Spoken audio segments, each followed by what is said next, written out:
First to say that was my band. We all did things during the pandemic we're not proud of. I became a pop punk singer. Shame. Shark Side of the Moon, it is real. Let's not go into it. It's a very long story. How long is it? All right.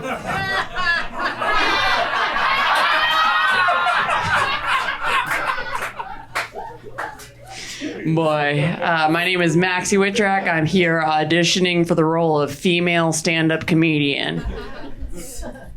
Hate men, hate men, hate men, hate men. Excuse me, just getting into character.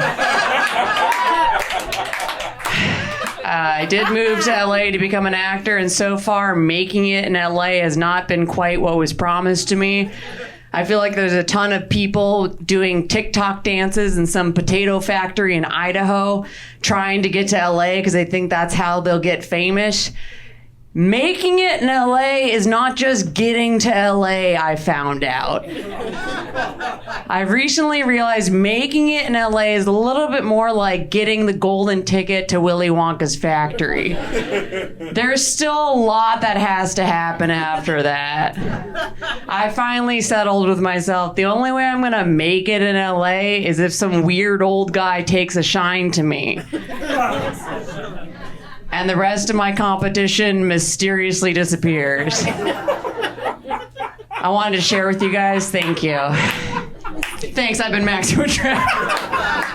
I wanted to share with you guys something I haven't really talked about publicly yet. When I was a kid, I got bullied a lot for being trans, and it was really hard because I was not trans.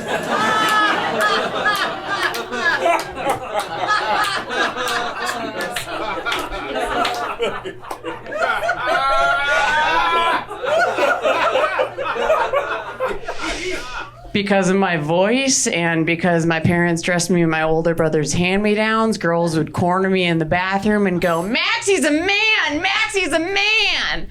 And then right there in the bathroom, to prove I wasn't a man, I'd do the only thing I could think of, which was cry in front of them. I think it fits me now, my voice. I'm okay with it. I think it's hard for us visually when things don't match what we expect it to be. And I used to work with a voice coach trying to make my voice daintier and more feminine. And then I stopped because she started telling me about an experiment that was done on cows where they tinkered with their vocal cords to see how many octaves they could raise its moo. And I realized, I don't think I want that to happen to me. Because if I were driving by a pasture and I saw a cow go, "Moo!"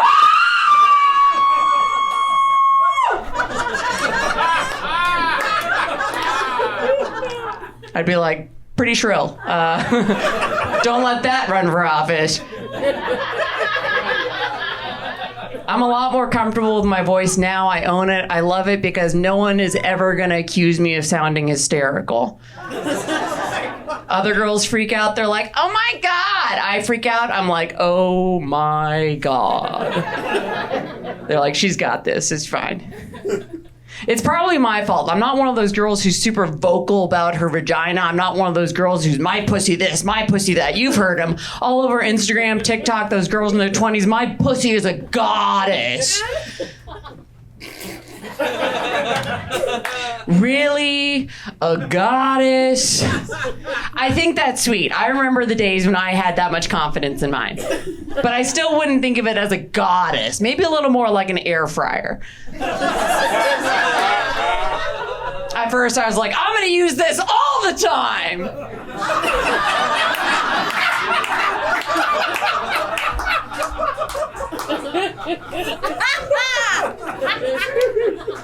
Eventually you realize it's just easier to order takeout and stay in.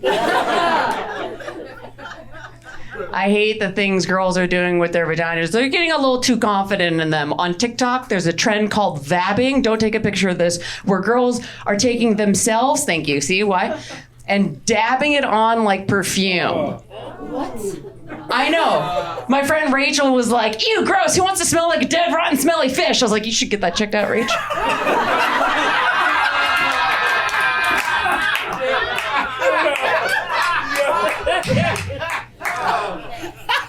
I just don't see the need to treat pussies like goddesses, because that sets up the expectation that we also treat dicks like gods. And hey, no, I already treat my boyfriend's dick like a god, okay?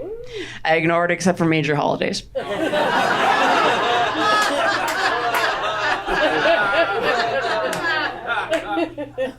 I know some of you are thinking, wow, this girl's harsh. And I gotta tell you, unfortunately, it was just the way I was raised. I was born a horse girl. Any horse girls in here?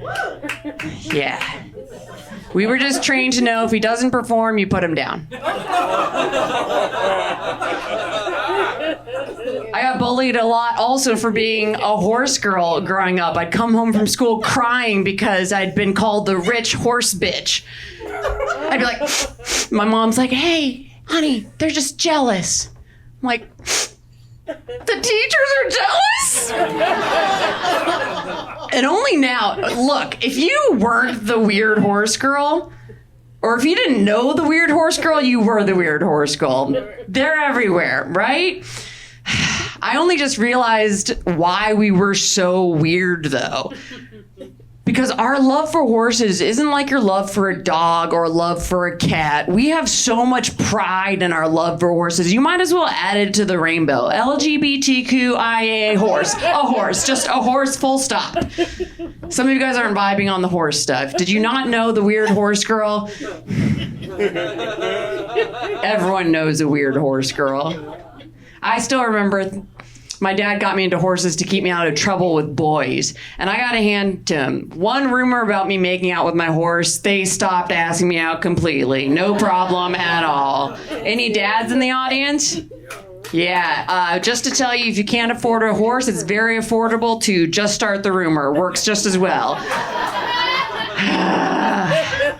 And I couldn't defend myself about being weird horse girl, because I don't know if you know, but when you try to defend your weird thing, all you do is end up shitting on some other weird thing.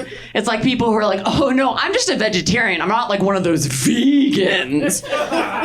Oh, it's like, are you sure? Because I didn't ask. So I'm not going to be very quick to be, oh, well, yeah, I'm a weird horse girl, but I'm not one of those hobby horse girls. Ugh.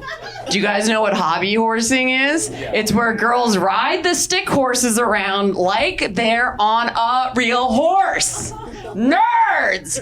But I'll never say that because they're riding a stick that they can beat me with. And the last thing I want to do is piss off a bunch of them, be walking down a dark alley one night, have 20 of them surround me with their sticks, and be like, oh my God, they're jumping me?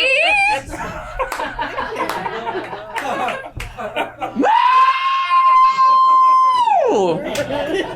That's not how I'm ending, you silly fucks. I don't like to tell guys, especially, that I'm a horse girl. They think I'm all kinky. I told one by accident that I took home. He goes, ooh, ride me like one of your horses. I was like, ugh. Okay. So I grabbed a stick and I beat the shit out of him with it. I'm really not that kinky. For me, my favorite flavor of lube is enthusiasm. And if my boyfriend tries to sleep with me after 10 p.m. on a weeknight, I'm like, ooh, sorry, honey, I am all out of lube. All right, you guys have been Maxi Witrak. Give it up for your host. Thank you so much.